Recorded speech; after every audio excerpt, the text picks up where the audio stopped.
Bakunzi ba televiziyo Heritage turabaramukije aho muherereye mudukurikirana kuri YouTube, kuri Canal Plus, kuri Star Times. Tubashimira cyane gukurikirana ibiganiro byacu. Kazi muri kino kiganiro cy'uno munsi ndi kumwe n'umutumire ni Apotre Jean-Claude Nimubona aje kutuyagira kuri initiative yatanguje yo kwankadra abana biciye mu gikorwa ca sport. Reka ndamwikaze ndamuramutse. Murakoze cyane. Twashaka mutangurire kutwidondora abantu batari bake bariko barakurikirana kino kiganiro babamenye. Murakoze, ndashimiye televiziyo Heritage ubwa mbere yumviye kudutumira. Ku mazina nitwa Apotre Nimubona Jean-Claude, abandongo ishengero ry'ubutumwa bwiza. Yego. Murongo ishengero mugabo mwaje kutubwira no kigo cha sport. Kimaze imyaka indwi, turashaka mukitubwire ko ukuntu shatanguye icimviro caje gute. Iki gikorwa ukuntu cyatanguye novuga yuko nararavye mu ishengero abantu bose ntibaba abakozi b'Imana canke abavuga butumwa canke abadiakoni. Burya mu nzu y'Imana abantu bagira impano zitandukanye. Rero maze kubona ko bagira impano zitandukanye, ndiyumvira ikintu cotuma kandi bajya abandi bantu badafise imihamagaro nk'iyo dufise ko twohurira hamwe, na cyane cyane nisunze n'imirongo ya Bibiliya, kuko Bibiliya ivuga ngo kwimenyereza k'umubiri kugira ikimazi kuri bike.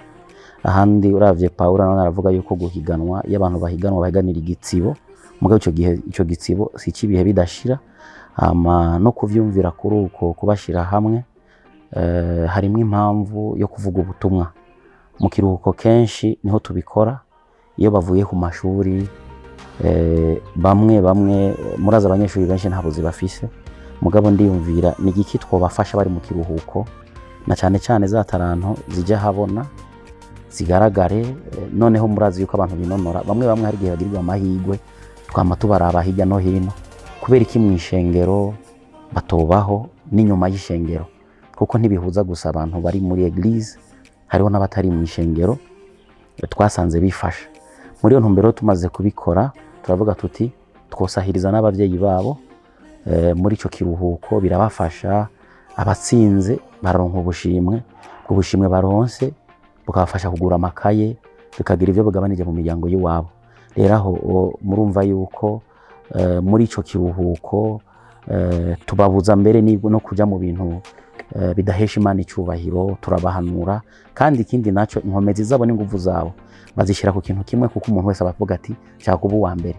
Igihe bavuga ko bashaka kuba aba mbere, n'izo mpanuro tubaha tukabashira hamwe, birahindura ubuzima bwabo. Bamwe barakizwa bakaja mu gakiza bagakorera Imana, abandi bagiriwe amahigwe, hari abandi bagirirwa ubuntu ugasanga biciye muri ivyo tuba twatunganije. Abantu barabonye itaranto zabo, barabashimye, bakiteza imbere, bagateza imbere n'imiryango yabo, kuko si ikintu gusa gifatiye ku ishengero, kica gifata n'abantu bose batari mu ishengero, kuko baza kurorerwa n'abantu benshi cyane muri ico gihe tuba twabiteguye. Murakoze.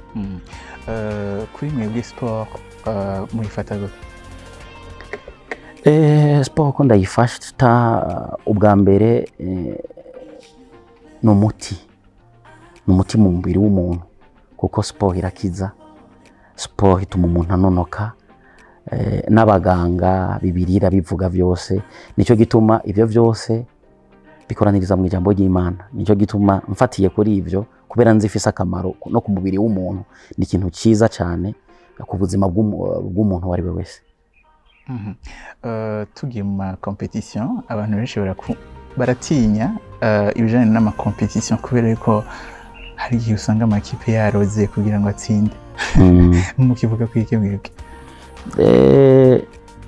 Twege ntidushira imbere byo kwiyumvira ngo yaroze cyangwa uriya ntiyaroze. Ahubwo hanini icyo turaba tugira intumbero yacu, kuko imitima y'abantu bose si imwe. Mugabo ushira imbere intumbero yiwawe, mvuze iyo ntumbero yanje niyo ntumbero ya Kristo ihesha Kristo icyubahiro. Wewe nimba ukoresha uburozi nkeneye wewe nyene ndakubwire Kristo kugira ngo ukizwe, ndabe kubwo burozi bwawe buheba, kuko abantu bitwaza ama competition nibaza yuko ama equipe aroga cyane iminsi yose atamatsinda abitwaza uburozi, kuko hariho abataroga batsinda. Ivyo ni nayo mpamvu navuze ko mu bundi buryo ari vuga butumwa. Ivyo bintaza abantu bagiramo ndabereka yuko vyose hamwe na Kristo birashoboka. Najewe nico gituma hamwe na Kristo Imana yanshoboje nabibandanije. Hanyuma kugira mwiyumvire guca muri sport muyikoreshe mu kufasha ikibano hamwe no kuvuga ubutumwa, nibaza ko atari ikintu caje uko nyene. Mwotubwira ingene mwakuze mukunda sport canke ni ikintu mwarayikinye canke mwarayikurikirana uko nyene? Ubwa mbere narakinye, narakurikirana imipira nkaraba ingene bakina, nkagenda kuri stade nkaraba ingene bigenda, mugabo sinagiriwe amahirwe yo kubandanya kuko nacingira umuhamagaro w'ivy'Imana. Rero nagize umuhamagaro w'ivy'Imana ndavuga ntoya, hari igihe usanga ureke ibintu byose umengo ukijijwe, ucuba umuntu umengo uri nyuma y'amajambere, ibyo gufashije umengo ni ivy'isi.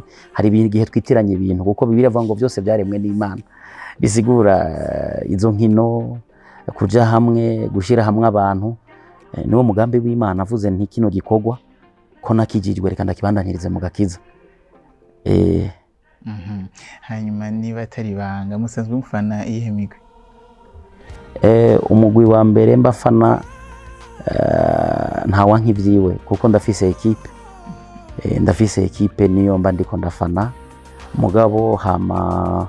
mugabo muri rusangi kubera mba nabiteguriye abantu bose mvuga nti uw'Imana igira ibibakwa agatsinda niwe twese dushigikira. Mugabo urumva ko tuba dufise umugwi w'ishengero, mugabo nabone naho uvuga uti nshaka babigende uku, hari igihe bitagenda nk'uko uvyipfuza, mugabo kubera utaba wagitunganirije ishengero wagitunganirije bose uvuga uti aho intahishize naho nyene hama bikagenda neza. Muri weekend naho mu nkino mpuzamakungu canke mufana iyihe migwi? Mu bisanzwe ndakunda Barca, nkakunda Manchester.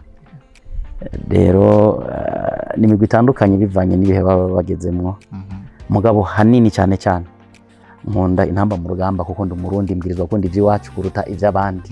Niyo mfana cyane ko bigenda kose, ndi umurundi mbwirizwa gukunda ivy'iwacu bikaba ivya mbere kuruta ibyo hanze cyane rwose. Hanyuma tugarutse kuri initiative yanyu musanzwe mukora, mbega nk'abana bamaze mwakira abana bari mu rugero rungana gute kugira ngo baze muri iyo competition, hanyuma mubatora gute? Ntidutora ahubwo turaraba. Hariho imigwi usanga bagira ibintu imyimenyerezo, ariko ugasanga muri iyo myimenyerezo yabo hari nibo turondera bajya abantu ubona bagira kigoro ko gushira hamwe ugwaruka, mugabo ugasanga ugwaruka naho barufise mu kiruhuko kenshi bamwe ugasanga ibyabo ntivyitabwaho, ntibaboneka, nta uri hafi yabo. Turababwira babwire hamwe, babashire hamwe n'abandi kugira ngo kijya kikugwa bakora tugihe izina, tugihe inkomezi. Ni muri iyo ntumbero rero usanga bibanezera, ugasanga kubashira hamwe bibaha inkomezi n'ivyo bikagira agaciro. Nkuno mwaka ihiganwa mwatunganije igitabwe n'imigwi ingahe? Uyu mwaka yitabuye imigwi 13. Mbega nko mu mwaka wa mbere mwari mwakiriye imigwi ingahe mu higanwa? Mu mwaka wa mbere twatanguranye n'imigwi 17, mugabo kuma ntibigira igihe birahindagurika, hari igihe iba myinshi, hari igihe iba mikeyi, nta gitigiri cyama kiriho. Nk'ubunye hariho nk'abaza kureba kino kiganiro bifuza kuzoba bari mu higanwa ryo mwakoze, bitegura gute, ngo bimenya gute? Kubimenya ubwa mbere nuko ndi kuri HTV, ubu bariko barambona, bariko baravyumva. Ubwa kabiri nta kintu na kimwe gisabwa, igisabwa gusa nuko utahura yuko ari igikorwa civuga butumwa. Igikorwa civuga butumwa ntigisaba amahera, gisaba kuza no kubona akamaro k'ivyo bikorwa turiko turakora, kuko ubwa mbere bihuza abantu bigakuraho ubudasa mu bantu, bigatuma abantu bose biyumvanamwo, ahubwo abantu boza bagashigikira ico gikorwa mu kuza kurorera abana babo, abana bacu badutera intege mu kuhaba. Mbega nyene ni higanwa ribera ku bihe bibuga?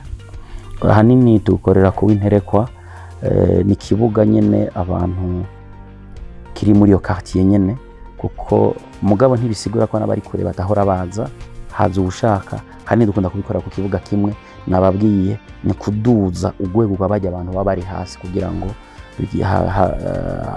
bigire inkomezi, bigire izina. Mbega nko mu bana bamaze kwevuriwa muri iyo shampiyona, hari abamaze gutera imbere muri carrière ya sport? Ego barahari, kuko ubwa mbere hariho reka ndabahe nk'akarorero. Hariho umukinyi ari muri intamba mu rugamba yitwa Claude. Mwarabonye match yarakinye, byari ibintu bikomeye. Nuvuga ko muri equipe yacu niwe yagaragaye, nawe ne yarahakinye. Abariko baranda bamaze kuza ku Interekwa baramubonye reka arakina. Rero ukibona nk'uyo muntu naho abari yaciye mu migwi niriya, mugo urumva ko muri iyo tournoi yiwanje nateguye amaze kuhaca, bisigura harimo n'abandi bantu benshi. Mugabo nk'ujya agaragaye ndamubonye, naranezerewe cyane kubona ari umuntu yaciye mu biganza byacu mu equipe yahajya. Ubu ndiko ndavuga Claude Nibari karambona ku Interekwa yarahakiniye, kandi yahakiniye yavuye hajya baramutora. Mugabo yarasanzwe afise andi mahiganwa yararimo, mugo urumva ko nawe nayahaciye. No munsi ari mu guserukira igihugu w'u Burundi, ni ikintu ciza cyane rwose. Hanyuma sesiyo yuko muba mufise nk'intahe z'abavyeyi canke n'abandi bavuga iki kuri iryo higanwa? Nihereye ko mu bakinyi bahari, hari abakinyi bari muri eglise, twihereye ko twabatije mu mazi menshi, barakizwa, bari muri eglise, n'abandi hirya no hino. Urumva intahe zirahari ni nyinshi. Hariho abandi nzi bagiriwe ubuntu, turabasengera, Imana bagiriwe ubuntu, bamwe bagenda hanze, abandi baracari ino. Intahe ni nyinshi zitandukanye cyane. Hanyuma muravye imyaka nk'indwi, ni giki kiba motiva kumva yuko no mwaka uza mwokongera no mu ndi mwaka mugasubira? Ikintu kidusunika cyane, twasanze abantu babikunda, tubona yuko by'ukuri rimwe mu Imana yaturongoye, kuko icyerekana ko abantu bakunze ikintu nuko bakibamwe, bakaza gushyigikira imigwi yabo, tukabona uko bavyigenzamwo, kandi tukabona ko baguma babisaba yuko babikeneye. Twaciye tubona yuko ari umugambi w'Imana koko tubwirizwa gufasha abantu no kuba hafi yabo cyane. Bica bituma tuguma tubandanya. Kandi ikindi naco ni kubera hari abavyeyi benshi batubwiye yuko mu kiruhuko bifasha abana babo, kubatoza indero, kubahanura. Nico gituma tuja turushiriza kuvuga tuti Imana dushoboze tugume tubandanya. Hambavu ya sport, mbega hari ikindi nkigisho canke ubundi butumwa abana baronka babitavye ya competition? Ego turavuga ubutumwa. N'ubu ku munsi wa Mungu azoba ari final. Mbere yuko ibintu byose biba, tuvuga ijambo ry'Imana, kuko byose tubishobozwa na Kristo. Dutangura imisi yose ubutumwa bwiza mbere yuko ibintu byose biba, kuko niyo ntumbero yacu. Hanyuma mbega uba hari intambamyi mumaze kubona nko muri iyo myaka, muvuga muti twari dufite indoto mugabo byaragoye ko tuyishikako? Muri rusange nibaza yuko intambamyi, sinovuga ngo hari intambamyi zikirenga, ariko je novuga yuko muri rusange indoto nari mfise nayishikiriye, kuko iyo utunganije ibintu abantu bakabizamo, Imana iba yakugiriye ubuntu, uba washoboye ivyo wabwirizwa gukora. Intambamyi yari kuhaba ni nko kubavuga ngo wagize ni kujya bavuga ngo umuntu atambaye yirorera ukagira ibintu nagira umuntu abizamo. Je novuga yuko muri final haza abantu barenga 2,000, abari abantu benshi, uzovyibonera ni wabo hari. Abantu benshi baraza kubishigikira, nta ntambamyi mvuga, ahubwo mvuga nti intumbero nari mfise narayishikiriye, kuko abantu baravyitabira, baba birimo, binadutera n'intege yo kubandanya, kubera abantu baravyitaba. Ni si ivy'iwacu ni ivy'iwabo, akamo twabateye baratwitabiriye. Hanyuma vision muri kazoza ihiganwa muribona gute? Muri kazoza ibintu iminsi yose iyo bitangura hari yerekwa ugira iwawe, ariko mvuze yerekwa iwanje ni yerekwa ivuga butumwa. Hama imbere ko imyaka iza ibintu bigenda birahindagurika, hari ibyo usanga warashikiriye cyangwa Imana ikakugurura amaso. Mugabo intumbero ya mbere twatanguranye Imana tugiriye ubuntu turayishikako. Muri kazoza turasenga Imana kazoza kwagukigwa, ibindi ni Imana ibibizi. Mugabo ibyo tubwirizwa gukora twarabikoze nk'uko Imana bidusabye. Turangiza ndashaka mugire akamutera abariko barakurikirana kino kiganiro. Abariko barakurikirana kino kiganiro akamo ndabateye nuko twese hamwe mu mashengero tutokwibagira sport, kuko kenshi nabonye yuko mu mashengero turasenga gusa, tukagira amafungo, tukavuga ubutumwa, tukagira ikintu ivyo tubwira abantu hanini. Mugabo si bose, hariho nabandi babitahuye. Mugabo nashaka kandi mu maeglise turushirizeho kubwira abantu kwinonora, kuko hari ingwara nyinshi usanga bafise mu mibiri zituruka mu gusa n'amasengesho. Bibiliya iravuga ngo nzosenga mu mpemu no mu bwenge. Ubwenge buduha gukora ivyo Imana tubwira ko tubwirizwa gukora. Hama nkatera kamo abantu bose bariko barambona n'abari mu micungararo yose ko boza bagashigikira abana babo, barabi ibikorwa dukora, bitume bashobora nabone kugira icyiyumviro, twese tugashira inkomezi hamwe dufashanye, bitume no murimo w'Imana uje imbere, kandi uyu murimo w'Imana ugira icyo ufashije ku magara y'abantu bari mu ishengero n'abari inyuma y'ishengero. Murakoze. Hari abantu bashobora kwiyumvira yuko bogira ico bakoze mu guterera abo bana baba bari kw'ishure, mbega byogenda gute? Abifuza guterera abo bana bari kw'ishure ngo bari ubugombe bw'umuntu igihande ciwe, arashikira urwego rubijejwe, hama akavuga ico gifuza gukora. Amaze gushikira urwego rubijejwe tukabivuga muri bajya badufasha kurera abana, turafashanya mu bisanzwe, hama twababwira uko vyagenze, hama bigashikira abana nkuko tuba twabitunganije.